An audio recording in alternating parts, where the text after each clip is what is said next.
Bonjour à tous, le printemps est arrivé. Aujourd'hui, quelques repiquages et une présentation des semis que j'ai fait sur la deuxième quinzaine de mars. Allez, c'est parti!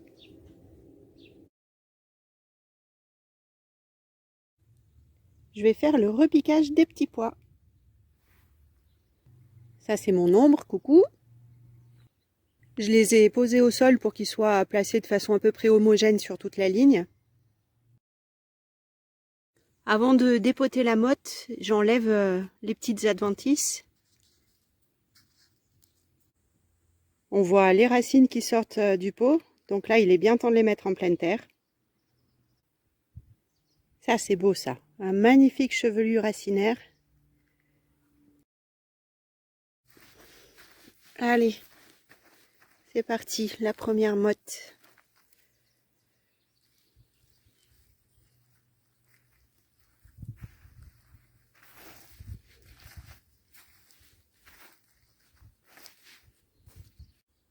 Je vais prendre un petit fagot des branches du saule dans la réserve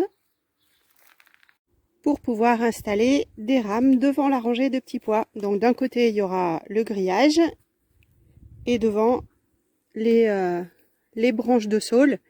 Alors comme elles sont suffisamment souples, je peux les glisser dans les mailles du grillage et je les mets un coup dans un sens, un coup dans l'autre. Voilà, les rames sont en place. Et devant, j'ai tracé 2 sillons pour semer des panais. On se rend pas trop compte là.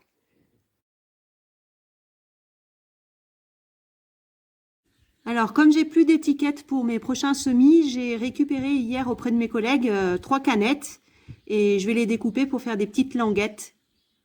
Je taille le haut au couteau tout simplement.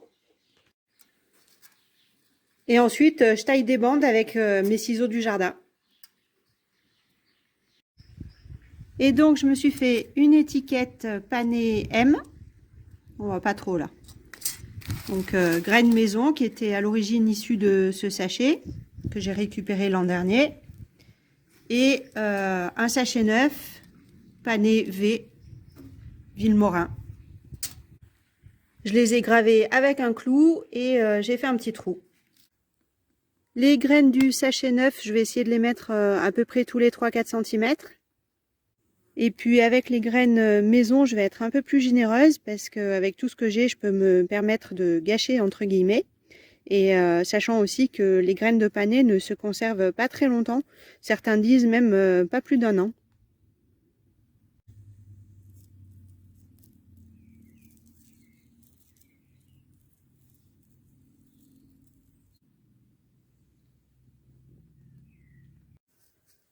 Ensuite, je recouvre mes sillons et je viendrai plomber avec le râteau.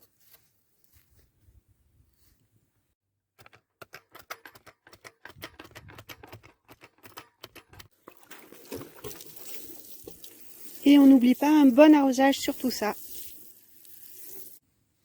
Alors en parlant de panais, j'ai vu que j'avais fait des oublis dans la récolte à l'automne. Donc j'ai pas fait exprès, hein, mais j'en ai un là qui repousse, un ici, et encore un là. On voit bien, si je dégage le collet, on voit bien la grosse racine. Donc c'était pas intentionnel, mais finalement ça m'arrange bien parce que je vais les laisser monter à fleur et ça me fera mes semences pour l'année prochaine.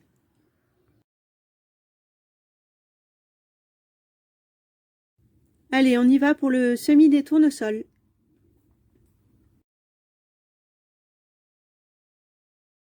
Je vais en mettre tout là, 4 graines par godet. Je fais comme les maïs. Je les enfonce un petit peu, puis après je rajouterai un peu de terre par-dessus.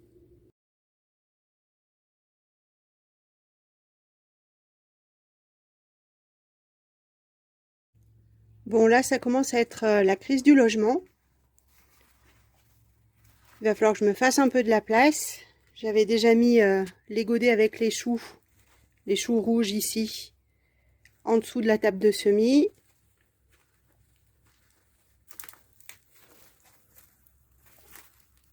Là, encore des godets avec des salades. Là-bas, dans les godets blancs, c'est des choux cabus verts. Bref, il y en a un peu de partout. Donc, ceux qui vont pouvoir rester à l'extérieur, maintenant qu'il fait à peu près doux, je vais les sortir. Là, j'ai déjà sorti tout ce qui était poireaux et oignons.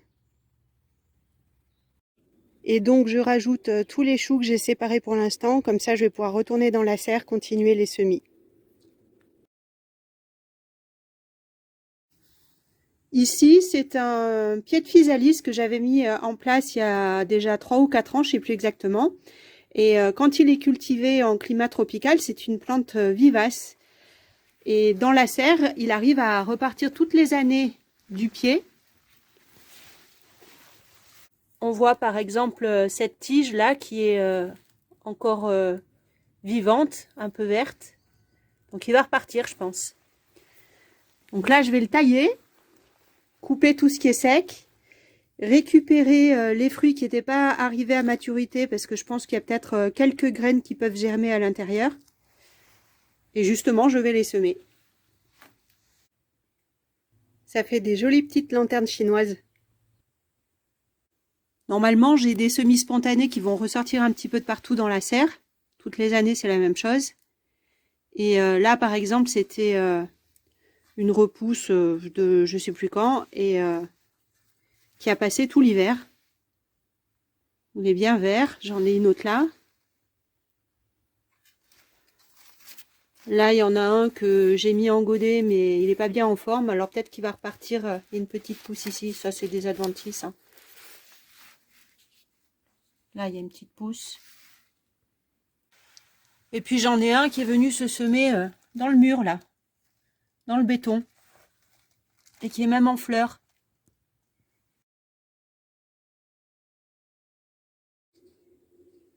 Je sais pas du tout ce que ça va donner pour le semis, ça. Mais bon, on verra.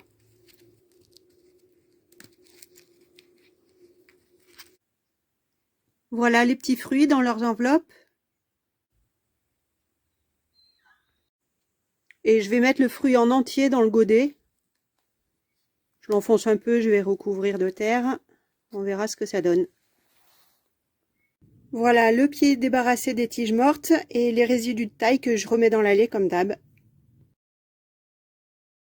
Je vais semer aussi quelques graines de ricin au cas où j'ai pas de semis spontanés. 4 par godet aussi.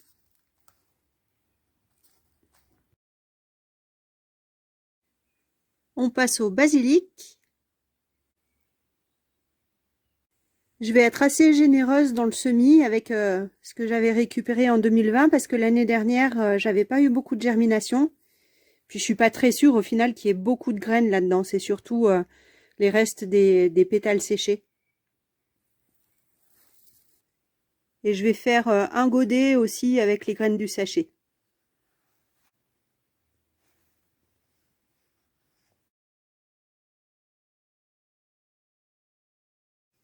Et pour finir, je vais lancer les premières cucurbitacées de la saison avec les concombres. Une nouveauté de cette année, des graines qu'on m'a données, c'est de la margosse d'Inde. On va découvrir ça.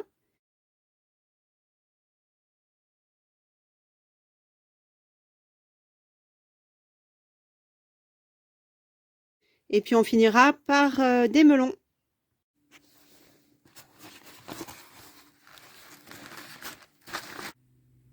Voilà, alors la margosse d'Inde, c'est pas du tout un truc de chez nous.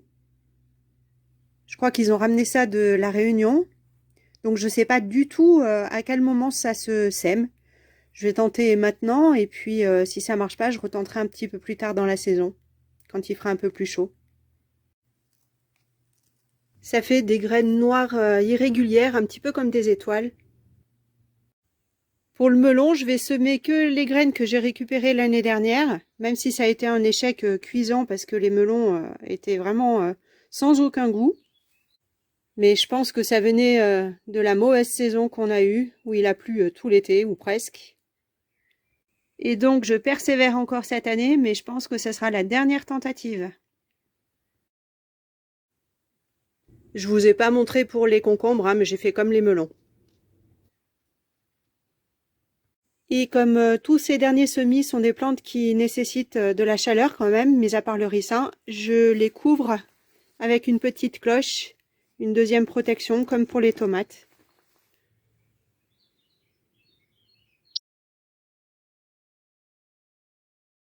Je vais lancer quelques semis de rattrapage pour ce qui n'a pas levé ou très peu levé. Là, par exemple, j'ai un godet de tomates joie de la table où j'ai pas une seule graine qui est sortie. Pareil pour les cerises oranges. Et puis pour les cocktails, là, j'ai 2 godets où j'ai que 2 graines qui sont sorties, donc je vais en refaire aussi. Pareil pour la nette ici, j'ai qu'un godet qui a levé. Donc comme j'avais fait des mélanges de graines, cette fois je vais faire un semis en notant bien les années pour jeter celles qui ne sont plus viables. Et puis pour la coriandre aussi, où là j'en ai une qui est en train de sortir, mais c'est tout. Alors je comprends pas parce que normalement ça pousse comme qui rigole. Donc je vais relancer un semis. Voilà pour les semis de rattrapage. Alors je vous ai pas montré les graines dans les godets, mais c'est comme les semis de tomates que j'avais déjà fait. Je vous laisse vous y référer si vous voulez. Et moi je vous dis à bientôt.